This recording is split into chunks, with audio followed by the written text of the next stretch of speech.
Jessica, kung ang pagbabatayan natin ay yung final press conference nila kanina, magiging maanghang, mainit ang laban ni pambansang kamaong Manny Pacquiao at Adrian Broner simula pa lang sa round 1. Wala pa man sa boxing ring, maaksyon na ang final press conference ni pambansang kamaong Manny Pacquiao at four-time world champion Adrian Broner.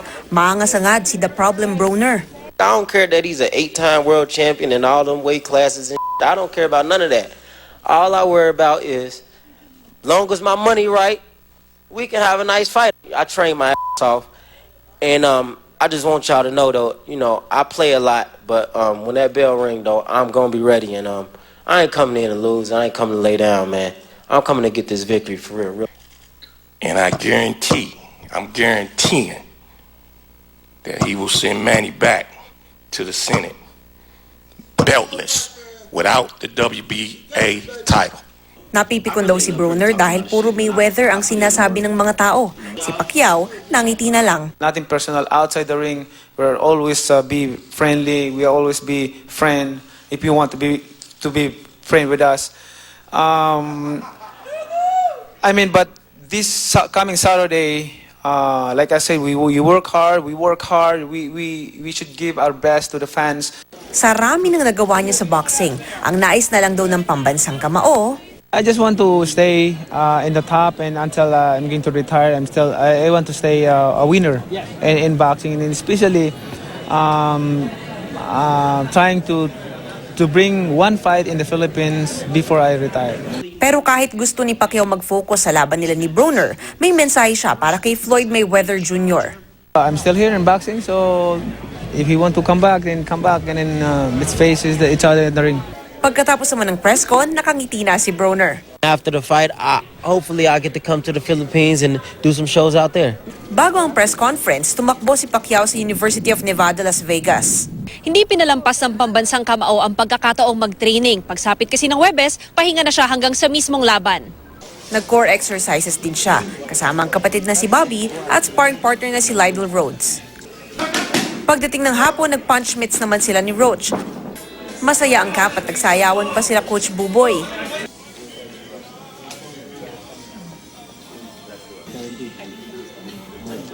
Jessica, ngayong araw nakatakda naman na magpahinga na lang ang ating pambansang kamao bago yung kanilang final weigh-in, Biyernes, oras dito sa Amerika o Sabado dyan sa Pilipinas. Jessica? Mav, kung si Pacquiao known for his speed at saka yung lakas ng kanyang kamao, si Broner, ano ang signature na strength niya o style? Jessica, si Broner kasi itong counter puncher. Malakas din itong sumuntok dahil kung matatandaan nyo nga, ito ay four-time world champion din. Hindi naman to pipitsuging boksingero lang o makakalaban kumbaga. At hindi lang siya four-time world champion, kundi siya yung pinakabatang four-time world champion sa mundo. At ang style kasi nitong si Broner, Jessica, dahil nga counter puncher siya, marami na ring nakalaban na counter puncher ang ating pambansang kamao. Pero meron daw kasing dalawang klase ng counter puncher, yung slugger, yung kagaya nila Juan Manuel Marquez na talagang makikipag-umpugan sa'yo sa loob ng ring, babakbak ka agad sa umpisa pa lang. And there's another kind, yung tinatawag naman na flat-footed na counter-puncher. Ganito raw itong si Adrian Broner. Ibig sabihin, kung nasaan siya sa ring, nakapako lang siya doon at hihintayin niya rin na gumalaw at umikot yung kanyang makakalaban naman. Pero ang ikinatatakot kasi ng Team Pacquiao dito kay Broner ay raw siya, parang diesel. Parang he takes time to warm up sa umpisa, siguro mabagal, medyo mahina.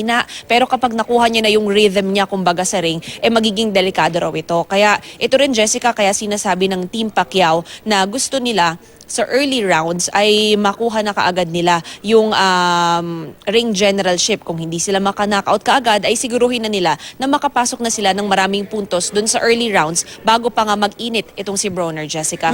Pero in the past, naalala ko, ganyan din yung sinasabing dapat gawin ni Pacquiao, pero mukhang pinapatagal din niya yung laban. At saka may reluctance siya dati for knockouts. Pero ngayon parang mas pursigido ba yung pagpayo sa kanya na knockoutin mo na agad? Actually, Jessica, kausap ko si Coach Buboy Fernandez kahapon lang. At ang sabi niya sa atin, ayaw niya sabihin kay Manny na knockoutin mo itong si Broner. Dahil sabi niya, kapag ipinasok mo yan sa utak ng boksingero mo at hindi nangyari, ano yung mangyayari dun sa mga susunod na rounds? Kumbaga baka masiraan ng loob yung boksingero kapag sinabihan mo na, dapat sa round na ito, maka-knockout na tayo at hindi niya kaagad magawa. Pero dun sa nakikita kasi natin, parang pursigido talaga ang ating pambansang kamao. Ang sabi niya, isa sa mga motivation niya ay yung mga taong nagsasabi na rin na ay matanda na si Manny, ay laos na si Manny. Ito raw yung nagfo-fuel sa kanya. Mas na-challenge daw siya na galingan at makascore ng isa pang knockout kagaya nung nangyari dun sa laban nila ni Lucas Matisse. Pero ang sinasabi mo naman, Jessica, no, na parang pinapatagal ni Manny yung laban. Ang reason naman niya dyan kasi ay alam natin yung nangyari dun sa huling laban nila ni Juan Manuel Marquez na sa sobrang pagka-agresibo niya, nagkaroon siya ng a second lapse dun sa kanyang depensa at na knockout siya